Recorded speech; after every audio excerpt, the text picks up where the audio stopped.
Ifuatayo ni taarifa habari kupitia VIP Radio Sauti ya Istiqama. Msomaji ni mimi Salum Ali Selem na kwanza ni muhtasari wake.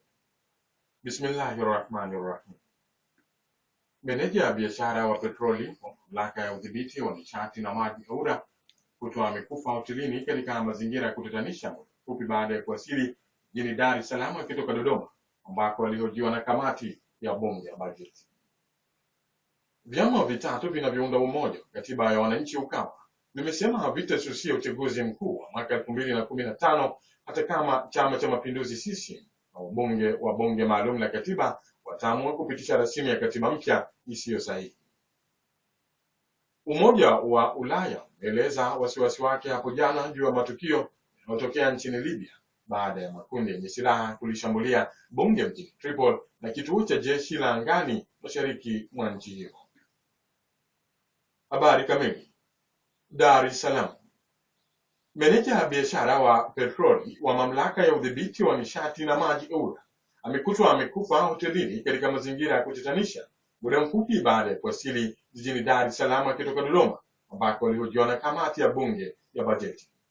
Huyo Julius Gashaza ambaye alikuwa na jukumu la kupanga bei za mafuta za kila mwezi kuhudhuria kikao hicho mjini Dodoma kwa siku mbili, Ijumaa na Jumamosi iliyopita, kuhusu mambo mbalimbali yakiwemo kiwango cha mafuta kinachoingizwa nchini, mgao wa fedha unaotolewa na EWURA kwenda kuhudumia umeme vijijini REA, fedha za mfuko wa barabara. Jeshi la polisi mkoa wa Temeke limethibitisha tukio hilo na kueleza kuwa meneja huyo alikutwa amejinyonga kwa kutumia tai kwenye hoteli ya Mwangalo iliyopo Yombo Vituka wilayani Temeke. Kamati ya bunge ya bajeti inayoongozwa na mbunge wa Bariadi Magharibi Andrew Chenge mkutana na maofisa wa EWURA akiwamo Gashaza na wa mamlaka ya mapato Tanzania TRA na kugundua kuwapo kwa tofauti katika takwimu za kiwango cha mafuta kilichostahili kutozwa kodi. Jibu wa taarifa kutoka ndani ya kamati hiyo, takwimu za EWURA ziliashiria kuwa fedha zilizopatikana ni nyingi zaidi zile zilizoelezwa na TRA, lakini Wizara ya Fedha ilisisitiza zifuatwe takwimu za mamlaka ya mapato. Arusha. Vyama vitatu vinavyounda umoja wa katiba ya wananchi UKAWA vimesema havitasusia uchaguzi mkuu wa 2015 hata kama Chama cha Mapinduzi CCM na wabunge wa bunge maalum la katiba wataamua kupitisha rasimu ya katiba mpya isiyo sahihi. Hivyo vimesema kwamba vitashiriki katika uchaguzi huo kupambana na chama tawala. Viongozi wa UKAWA wamesema kususia uchaguzi mkuu ambao utamchagua rais wa bunge na madiwani na kuiachia CCM pekee itakuwa ni sawa na kumwachia fisi bucha ambaye ataweza kula nyama yote. Katibu mkuu wa Chadema Dr. Wilbrod Slaa amesema hayo katika mkutano wa hadhara jijini Arusha baada ya kuulizwa na wananchi waliotaka kujua kama vyama hivyo vitasusia uchaguzi mkuu wa 2015 na iwapo CCM wataichakachua rasimu ya katiba mpya na kuipitisha kimabavu. Unaendelea kusikiliza taarifa habari kupitia VIP Radio Sauti ya Istiqama. Geneva. Umoja wa Ulaya umeeleza wasiwasi wake hapo jana juu ya matukio yanayotokea nchini Libya baada ya makundi yenye silaha kulishambulia bunge mjini Tripoli na kituo cha jeshi la angani mashariki mwa nchi hiyo. Mashambulizi hayo yalisababisha vifo vya karibu watu 80 na zaidi ya 140 kujeruhiwa. Walioshuhudia wamesema washambuliaji mjini Tripoli walikuwa wanachama wa brigedi za Zinta wanayoipinga makundi ya itikadi kali za Kiislamu na walishawahi kulishambulia bunge hapo kabla. Msemaji mkuu wa sera ya kigeni wa Umoja wa Ulaya Catherine Ashton amesema Umoja wa Ulaya una wasiwasi kuhusu hali inayozidi kudorora. Wakati huo shirika la habari la Saudi Arabia SPA limeripoti kuwa falme hiyo imeufunga ubalozi wake nchini Libya na kuwaondoa na diplomasia wake. Cairo. Watu waliokuwa na silaha hapo jana waliwapiga risasi na kuwaua askari polisi wawili wa Misri katika mji wakati wa Minya wakati wakielekea nyumbani. Mashambulizi ya silaha nayo walenga askari polisi yameongezeka tangu jeshi lilipompindua Rais Mohamed Morsi Julai mwaka jana.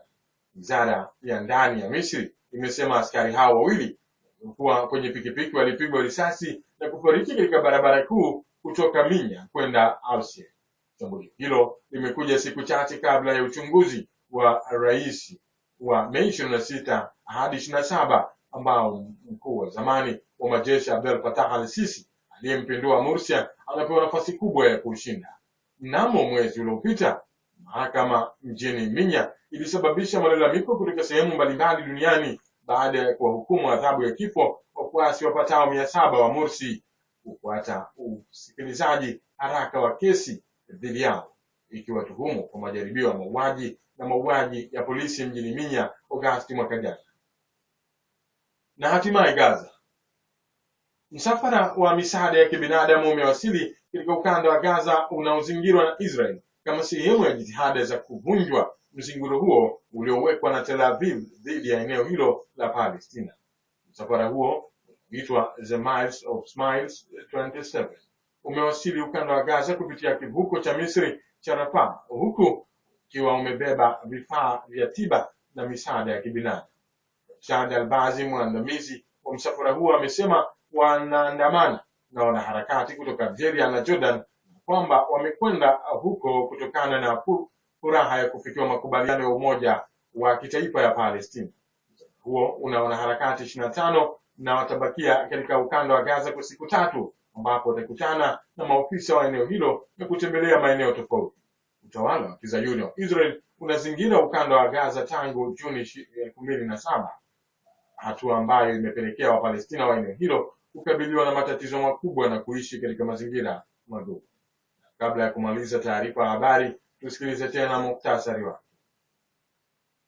Meneja biashara wa petroli wa mamlaka ya udhibiti wa nishati na maji EWURA amekufa hotelini katika mazingira ya kutatanisha muda mfupi baada ya kuwasili jijini Dar es Salaam kutoka Dodoma ambako alihojiwa na kamati ya bunge ya bajeti.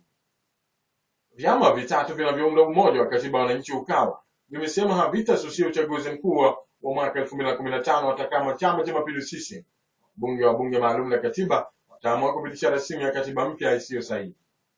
Umoja wa Ulaya umeeleza wasiwasi wake hapo jana juu ya matukio yanayotokea nchini Libya baada ya makundi yenye silaha kulishambulia bunge mjini Tripoli na kituo cha jeshi la angani mashariki mwa nchi. Na hadi kufikia hapa, mpendwa msikilizaji, tumefikia mwisho kukuletea taarifa habari kupitia VIP Radio Sauti ya Istikama. Usikose kuungana nasi tena ifikapo saa 3 kamili za usiku panapo majaliwa.